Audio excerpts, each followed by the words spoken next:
আসসালামু আলাইকুম। বাহারি রান্নাবান্নায় সবাইকে স্বাগতম। আজ আপনাদের সামনে নিয়ে হাজির হলাম মাছ দিয়ে ভিন্ন রকম একটা রেসিপি, যা খেলে মনে হবে পাকা বাবুর্চির হাতে রান্না খাচ্ছি।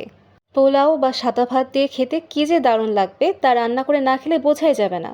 এই রান্নার জন্য আমি 700 গ্রাম রুই মাছ নিয়েছি। মাছগুলো আমি একটু ভিন্ন রকমভাবে কেটেছি, একদম ছোট ছোট কিউব কিউব করে। এগুলো খুব ভালোভাবে কেটে পরিষ্কার করে ধুয়ে পানি ঝরিয়ে নিয়েছি।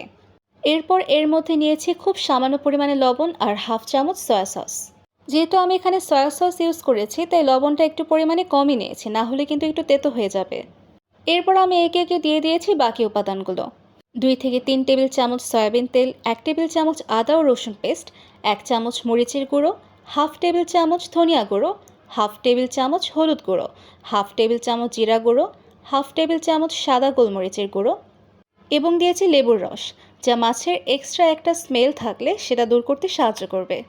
আমি খুব ভালোভাবে মেখে নিয়ে নর্মাল টেম্পারেচারে রাখা একটি ডিম দিয়ে আবারও খুব ভালোভাবে মেখে নেব। মাখানো হয়ে গেলে আমি দিয়ে দিচ্ছি বাইন্ডিংয়ের জন্য 1 কাপ কর্নফ্লাওয়ার। কর্নফ্লাওয়ার দিয়ে আমি আবারও হাতে ভালোভাবে মেখে নেব। তবে কর্নফ্লাওয়ার পুরোটা একবারে না দিয়ে অল্প অল্প করে নিয়ে মাখাতে হবে। আমি 3বার করে নিয়ে ভালোভাবে মেখে নিয়েছি। দেখুন কতটা মাখো মাখো হয়েছে। এবার ডুবো তেলে গোল্ডেন ব্রাউন করে মাছগুলো এক এক করে ভেজে নেওয়ার পালা। আমি সবগুলো মাছ লো টু মিডিয়াম হিটে ভালোভাবে ভেজে নিচ্ছি। মাছগুলো ভাজতে গিয়ে দেখবেন ফুলে ফেপে পিসগুলো একদম বড় হয়ে গিয়েছে। এটা মূলত কর্নফ্লাওয়ারের জন্যই এমন হয়েছে। আপনারা চাইলে শুধুমাত্র এভাবে ফিশ ফ্রাই করে পোলাও বা সাদা ভাতের সাথে পরিবেশন করতে পারেন। তো আমার ফ্রাই করা হয়ে গেছে, এবার আমি রান্না করে নিচ্ছি। একটি প্যানে আমি নিয়েছি হাফ কাপ তেল। তেল একটু গরম করে 1 কাপ পেঁয়াজ কুচি দিয়ে নরম করে ভেজে নিচ্ছি। পেঁয়াজ নরম হয়ে এলেই আমি দিয়ে দিচ্ছি সামান্য পরিমাণে পানি ভুনা করার জন্য। এবার একে একে দিয়ে দিব 1 টেবিল চামচ রসুন ও আদা পেস্ট, 1 টেবিল চামচ মরিচের গুঁড়ো, 1 টেবিল চামচ ধনিয়া গুঁড়ো, 1 টেবিল চামচ হলুদ গুঁড়ো। সবগুলো উপাদান দিয়ে নেড়ে আবারও একটু পানি দিয়ে হাফ টেবিল চামচ ভাজা জিরার গুঁড়া দিয়ে ভুনা করে নেব তেল ওঠা অবধি। এবার স্বাদ মতন লবণ দিয়ে ফ্রোজেন করা 2টা টমেটো দিয়ে দিচ্ছি। টমেটো গলে যাওয়া পর্যন্ত অপেক্ষা করব। এর মাঝে আমি কিছুক্ষণ ঢেকে রাখবো। তো ইতোমধ্যে আমার টমেটোগুলো গলে এসেছে। টমেটো গলে গেলে আমি এবার দিয়ে দিচ্ছি ফিশ ফ্রাইগুলো। এরপর আমি বেশ কিছুক্ষণ নেড়ে চেড়ে নেব।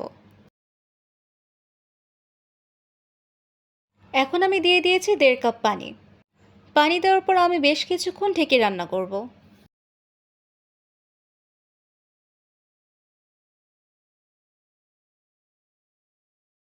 শেষের দিকে আমি দিয়ে দিয়েছি 5-6টা কাঁচামরিচ আর দিয়েছি ধনিয়া পাতা কুচি।